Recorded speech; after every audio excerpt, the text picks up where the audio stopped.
Alléluia, gloire à Dieu, gloire à Dieu, gloire à Dieu. Amen, gloire à Dieu. Je pense que ça peut aller et je pense que tout est en place. Que le Seigneur vous bénisse, amen, que Dieu vous bénisse.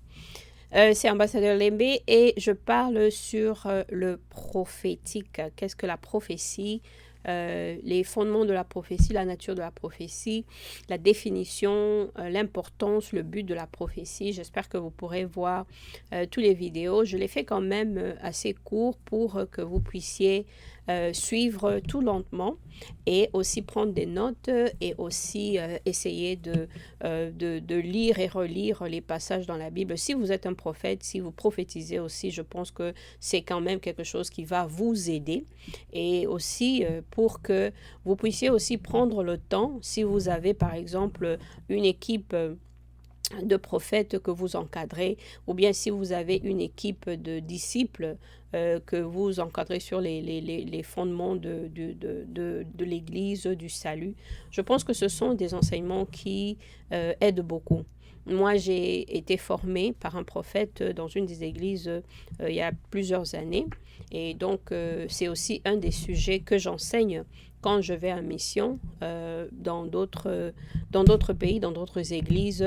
J'enseigne aussi sur la prophétie et je fais aussi des activations pour amener les personnes à prophétiser, les personnes qui n'ont jamais prophétisé, à prophétiser. Et donc voilà. Alors aujourd'hui, je voudrais parler du fondement de la prophétie, mais aussi de qui peut prophétiser. Parce que c'est quand même un sujet qui est très important de savoir qui peut prophétiser. Mais là, je voudrais aussi retourner un peu sur la définition de la prophétie. La prophétie, il y a plusieurs définitions, plusieurs façons de définir la prophétie. Mais je dirais la prophétie est un rapport qu'on donne à quelqu'un de la part de Dieu. C'est une parole qui vient d'une révélation divine et puis qu'on donne à quelqu'un. La prophétie, généralement, vient pour encourager, pour exhorter, vient pour réconforter les gens dans la maison de Dieu et leur donner une vue d'ensemble de ce que Dieu a pour eux, Dieu a dans son cœur pour eux. La prophétie vient pour construire, pour aider, pour bâtir, pour créer, amen, pour révéler quelque chose dans la vie du chrétien. Et les mots prophétiques sont des systèmes d'avantages. C'est vraiment un système qui viennent pour renforcer la marche de la personne dans sa vie chrétienne. Et c'est quelque chose qui est dans le domaine de l'esprit, bien sûr, que nous-mêmes, on ne comprend pas. Quand on prophétise, c'est vraiment en partenariat avec le Saint-Esprit. On se laisse guider et diriger par le Saint-Esprit parce que c'est le Saint-Esprit qui nous donne l'information sur la personne et puis nous sommes capables maintenant de le dire à la personne. Amen. Et donc, nous avons parlé des différents types de mots prophétiques, c'est-à-dire il y a des paroles qui sont inspirantes, c'est-à-dire qui créent.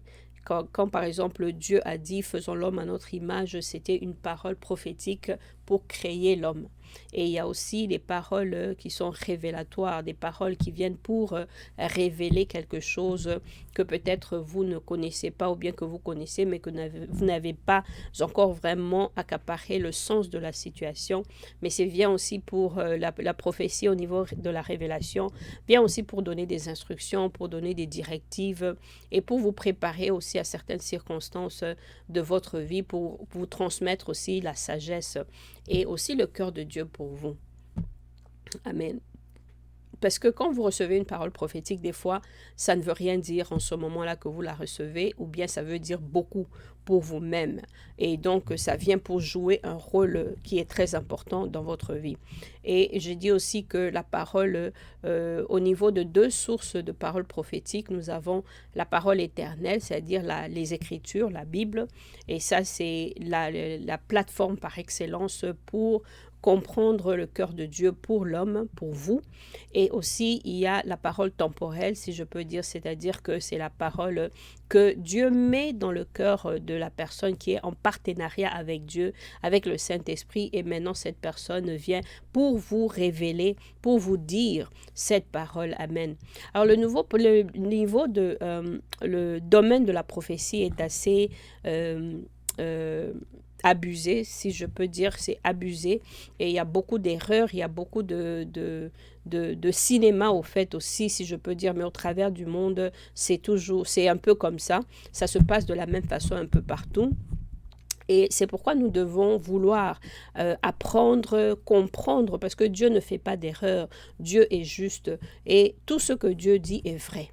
Donc, c'est au fait au niveau de la personne qui dit que c'est à ce niveau-là, parce que nous, en tant qu'humains, moi, quand je prophétise, c'est pour vous dire aussi, en tant qu'humains, nous faisons des erreurs. En tant qu'humains, nous sommes limités. Alors, vous devez toujours garder vos yeux fixés à Christ pour avoir une précision des paroles prophétiques que vous avez reçues. Retournez dans la prière, demandez au Seigneur, entrez en jeûne si vous devez le faire, mais vous devez garder vos yeux fixés vers Christ, non pas sur la personne qui vous a donné la parole prophétique. Alors pour maintenant, pour le fondement de la prophétie, quelles sont les bases pour le système prophétique, pour que le système prophétique puisse être en œuvre? Vous savez, le système prophétique, c'est comme une technologie. C'est une technologie du ciel. Amen, praise God. C'est une technologie, au fait, de la manifestation de la grandeur de Dieu dans la vie des hommes. Et c'est quelque chose qui vient ça affecte beaucoup les émotions. Et c'est pourquoi, d'ailleurs, il y a beaucoup des erreurs quand un prophète sait que c'est à ce niveau-là qu'il peut s'accaparer de votre attention. Eh bien, c'est là où ça va commencer. Ah, j'ai vu ceci, voilà, j'ai tout ça. Et donc, parce que ça joue sur les émotions. La prophétie joue beaucoup sur les émotions. Mais il y a une chose que vous devez savoir, c'est que tout ce qui se passe au niveau physique vient du spirituel. Amen. Donc, il y a toujours quelque chose qui est créé au niveau spirituel d'abord, avant que ça ne puisse prendre naissance au niveau physique, n'est-ce pas? Parce que c'est dans la pensée. Avant d'aller au travail, par exemple, si vous travaillez, avant d'aller au travail, vous vous préparez. C'est-à-dire que dans votre pensée, vous savez que je suis en train d'aller au travail, je dois me préparer, je dois faire ceci, je dois faire ceci. Et puis, vous vous dirigez vers le travail. Donc, dans la pensée spirituelle, vous avez déjà fait une préparation mentalement, spirituellement, que vous devez aller au travail. Et maintenant, donc, physiquement, vous vous préparez pour aller au travail. C'est dans le même sens alors avec tout ce qui se passe autour de nous. Il y a d'abord la partie spirituelle, qui est conçu dans le domaine spirituel, et puis après, maintenant, qui prend naissance au niveau physique. OK. Et donc, en comprenant cela, je pense que ça va vous aider à comprendre quand on parle, par exemple, quand je vais parler de qui est qualifié pour prophétiser. Parce que Dieu, il fait quelque chose sur la terre tout le temps, en partenariat avec l'homme. Dieu est esprit, la Bible nous dit.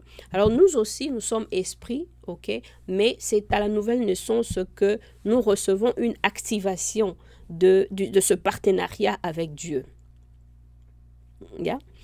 Nous recevons l'activation du partenariat avec Dieu à la nouvelle naissance.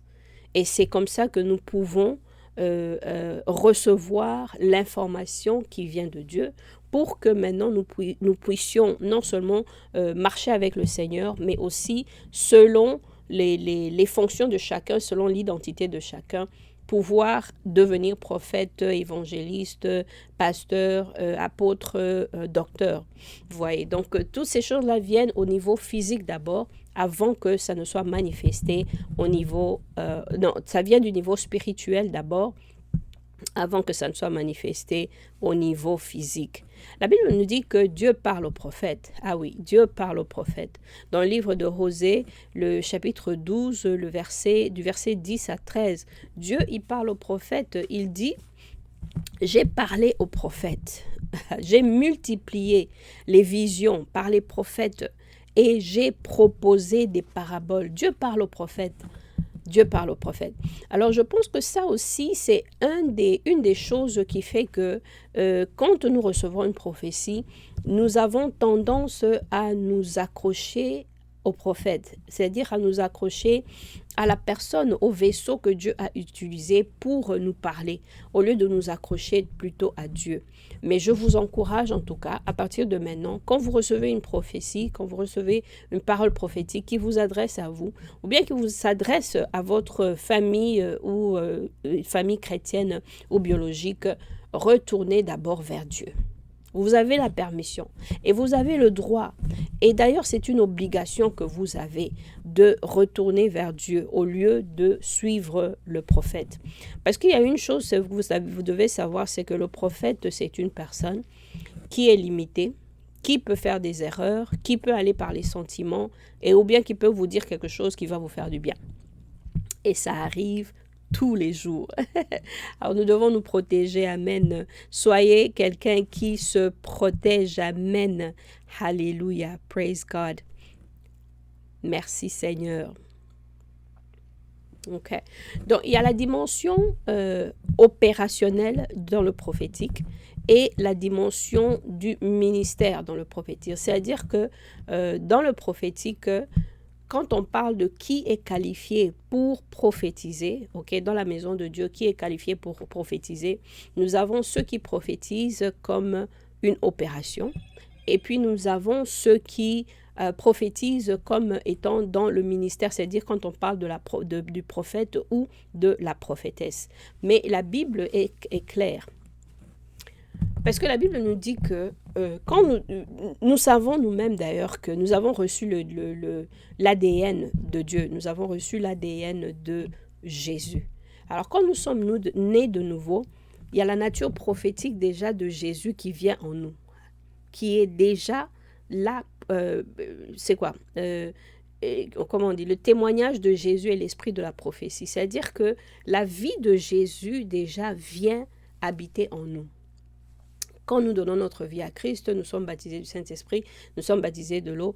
Et donc, nous vivons dans la maison, nous exerçons, nous servons le Seigneur, nous sommes à la prière. Donc, tout ce que nous faisons, tout ce que nous sommes attachés à faire dans la maison de Dieu, c'est cet exercice-là qui nous raffermit.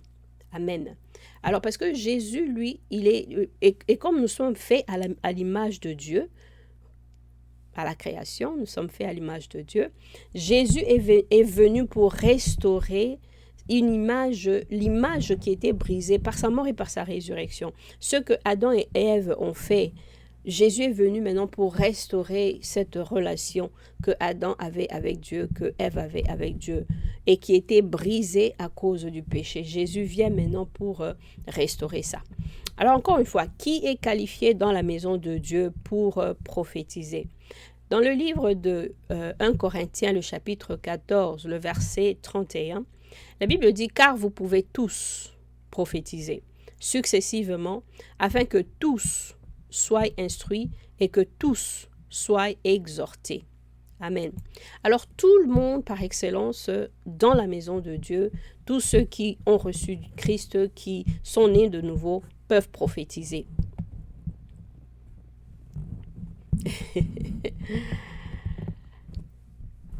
Ouais, tout le monde peut prophétiser, tout le monde peut prophétiser, tout le monde dans la maison de Dieu peut prophétiser. Amen. Alors, parce que ton esprit est régénéré, dans la maison de Dieu, ton esprit est régénéré. Tu n'es plus la personne qui était auparavant. Ton esprit est régénéré. Tu es en contact avec Christ au travers de la prière. Tu peux prophétiser. Oui, tu peux prophétiser, mon frère, ma soeur. Toi, tu peux prophétiser. Amen. Alors, nous entendons que quand notre esprit est régénéré et que nous sommes nés de nouveau, il y a une communication qui est établie parfaitement avec Dieu. Voilà, il y a la communication, ou bien si vous pouvez dire, est restaurée, et la connexion avec Dieu est excellente. C'est-à-dire qu'il y a une connexion directe avec Dieu. Alors, pour que nous puissions maintenant libérer prophétiquement les dons que Dieu a dans nos vies, nous devons rester dans l'amour de Dieu, nous devons rester connectés avec Dieu, nous devons suivre la parole de Dieu, nous devons continuer à marcher sincèrement avec Dieu. Nous devons apprendre à voir les personnes que Dieu a créées comme Dieu les voit. Dieu a un amour pour toutes les personnes qu'il a créées. Et nous devons aussi apprendre à parler à ces personnes-là de la façon dont Dieu parlerait à ces personnes-là. Donc, un langage d'amour. Quand nous prophétisons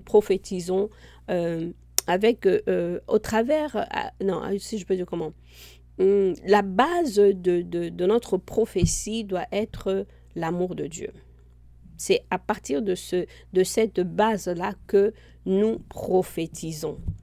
Donc là, nous devenons capables de comprendre le langage de l'esprit et c'est ça qui nous donne cette valeur intrinsèque de Dieu en nous pour que nous puissions prophétiser par la base de l'amour de Dieu. La Bible dit dans Jean 3, le chapitre 10, le verset 27, Jésus dit « Mes brebis entendent ma voix ». Alors, qui sont les brebis? Vous répondez. Dans le livre de Jean, le chapitre 8, le verset 47, Jésus dit encore, « Celui qui appartient à Dieu entend ce que Dieu dit. » Amen. Alors, qui appartient à Dieu? Amen. La Bible dit aussi dans le livre de Jean, le chapitre 10, le verset 4b, que ses brebis le suivent parce qu'ils connaissent sa voix. Amen. Alors, il faut entendre Dieu. Parce que c'est quand vous entendez Dieu, quand vous êtes en communication avec Dieu, quand vous êtes lié sincèrement avec Dieu, vraiment étroitement lié à Dieu, c'est en ce moment-là que la communication avec Dieu est parfaite et que vous pouvez entendre Dieu et que vous pouvez entendre ce que Dieu veut dire pour une autre personne. Bon, je vais vous donner un exemple par exemple, ok? Un exemple, je peux dire, quand vous prenez le téléphone, vous ne savez pas encore qui appelle, mais vous prenez seulement. La personne qui répond de l'autre côté, si c'est quelqu'un qui vous est très familier, vous saurez exactement cette personne-là, n'est-ce pas? Alors, la même façon avec notre communication avec Dieu, parce que Dieu dit qu'on entend sa voix. Parce que nous sommes les brebis, nous reconnaissons la voix de Dieu. Amen. Donc, nous devons être toujours prêts pour que Dieu puisse nous utiliser pour parler à d'autres personnes. Je vais vous donner un autre exemple. Quand la Bible dit que vous tous, vous pouvez prophétiser, il y a des fois quand vous êtes ou bien en prière ou bien en train de préparer, de marcher, d'étudier ou de travailler, vous entendez la voix de quelqu'un, vous entendez ou bien le nom de quelqu'un. Qui est-ce qui est en train de vous parler? C'est le Saint-Esprit. Et peut-être que vous vous dites, je dois prier pour la personne. Ou bien vous avez un message clair que la personne est malade. Vous devez prier pour cette personne-là. Alors si ça peut vous arriver, donc, vous pouvez prophétiser. Bon, j'ai donné tous ces exemples-là juste pour vous dire que oui, vous pouvez prophétiser.